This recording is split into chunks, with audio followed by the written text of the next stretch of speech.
I'm Jeff Neiburg from the Philadelphia Inquirer, college sports writer. I'm here with Josh Verlin, the maestro. I don't even know if that's the right word of City of Basketball Love. We'll Uh, take it. yeah, that's something. I don't know. I'm going to look up the definition of what that means afterward to see if it applies, but I'm sure it does. So we're here to talk a little bit about the Big Five Classic, which will wrap up Saturday at the Wells Fargo Center with what everybody expected, a fifth place game between Drexel and Villanova. We're going to talk a little bit about the format, whether this was good or not for the Big Five. The answer to that question, in my mind, still remains to be seen. So, Josh, what's kind of your general feeling of how this event has gone? Was it as expected? I'm sure the answer to that is no. And just general thoughts on how we got here. Yeah, I was admittedly, and I mean publicly, I wrote a column about it, negative about this new format of the Big Five. I think the Big Five ultimately should still be a round robin.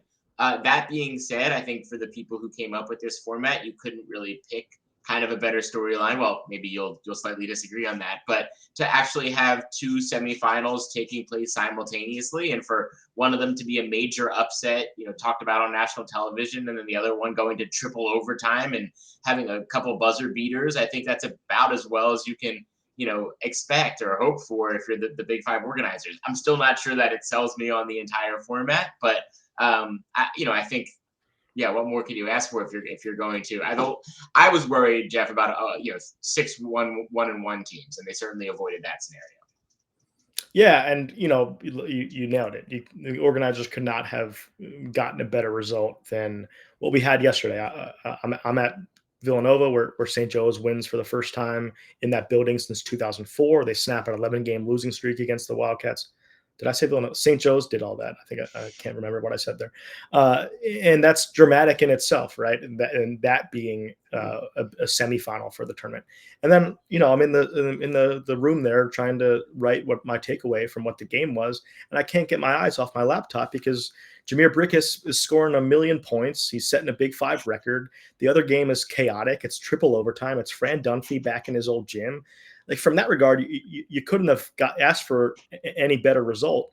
We almost didn't get there, though. Like, a lot had to happen for that to be the case, right? Villanova had to lose as a 13, 14 point favorite at the Palestra to Penn, because if that didn't happen, if Villanova, as expected, beats Penn, last night's St. Joe's Villanova game means absolutely nothing, because St. Joe's could win the game and Villanova wins the tiebreaker and they're in the championship. The game would have had no stakes at all.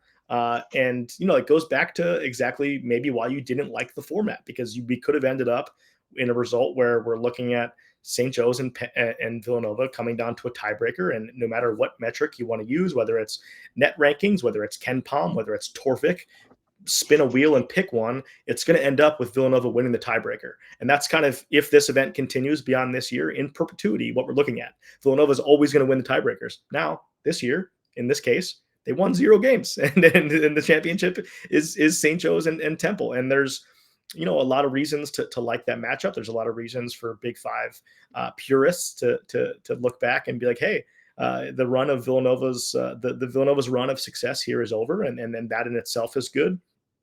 But there's also reasons to believe that this might be one and done based off of what happened last night in Villanova. And I'm not opining whether that is the case or not. I'm not sure that the result was the best result for this event continuing.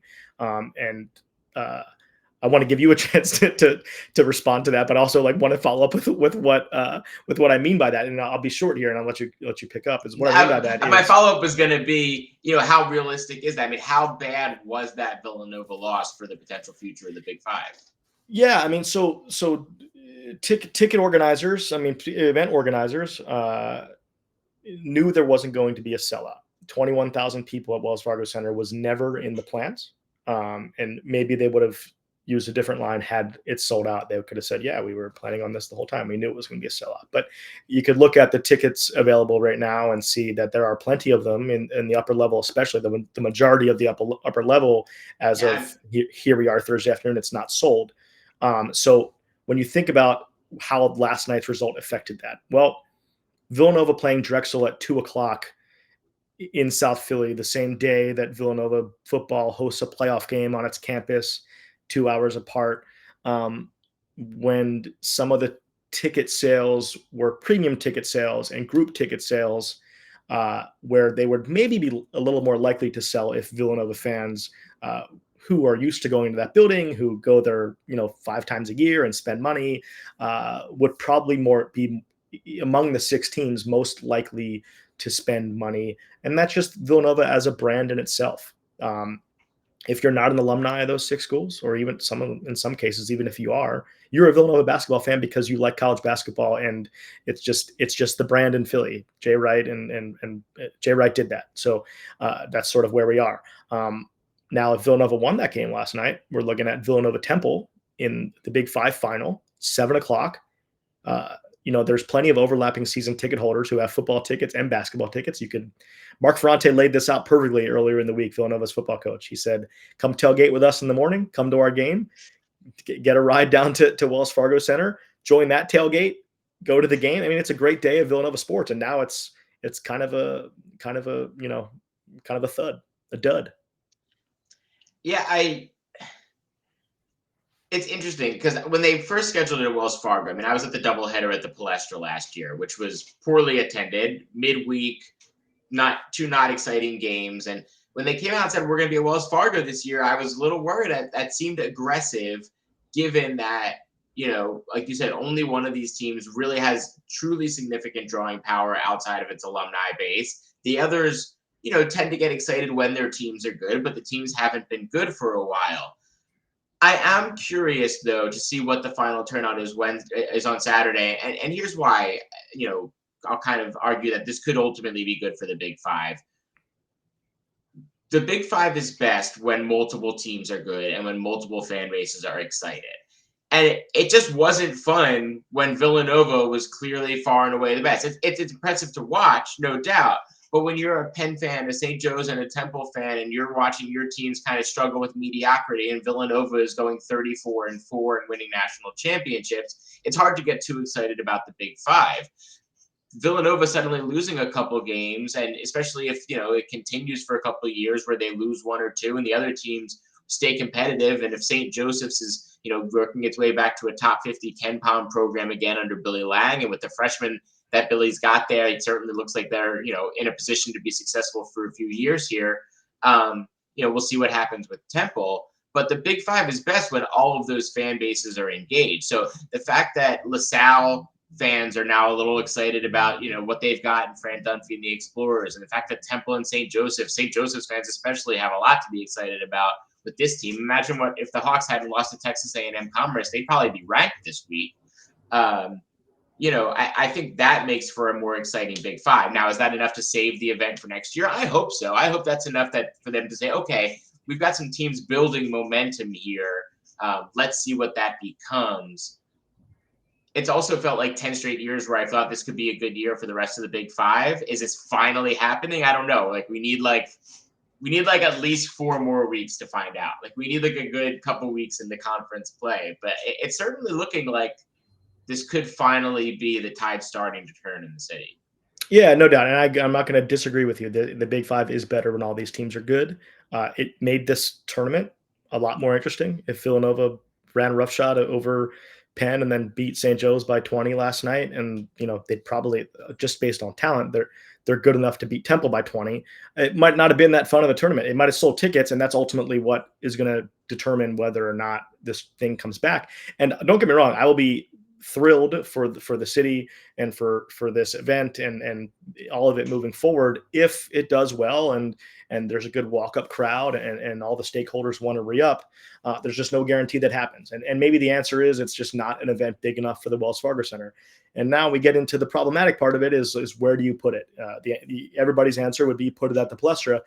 It's just not that simple of a financial, it's Penn's building, right? Like, so how do you slice up the money?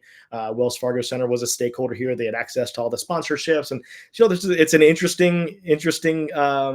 It'll be interesting to see how it turns out, and a lot of that will be based off of how Saturday goes as an event as a whole. And I'd have to think that there is a break even point from a move forward standpoint that's far below sellout, because events like these also do need a little bit of time to percolate and grow and settle in, and for them to get on people's calendars, and for people to have a good experience one year and tell a few friends about it and bring back friends the next year. So, what Wells Fargo holds 20,000. I think if they end up doing 10 to 12, I think you have to feel pretty good about that. The question is, if you do 6 to 8, what do you do moving forward? And I Well, don't they're think already you at give more. an They're answer. at more than 6 to 8, Okay, okay, okay, okay, and they one of the general manager has told me, as you'll see in my Inquirer story, if they got 15, they'd be happy. They were not expecting a okay. sellout. I don't know. That's what we get for pre-taping this. That's on me. and they're not going to tell me either. Like, what is they said they were close to their budget number, what they wanted to be at. What that number is, obviously, they're not going to share that with us because they have no reason to. But there's reason to believe that it will not be a losing venture for any of the teams involved or any of the stakeholders. It's the 6 teams plus the building all splitting the pot 7 ways. But regardless, it will be fascinating to see how it all shakes out. Yeah, especially because next year the women are also adding Drexel, but they have not determined a format yet. So it's going to Yeah, be and that's interesting to see something how to consider that too. If shakes this out. goes well, how are they going to add the women's component and all that stuff? But it's at least exciting to be at this nascent stages of what's going on. Yeah. Hopefully we'll see everybody there on Saturday. Yep.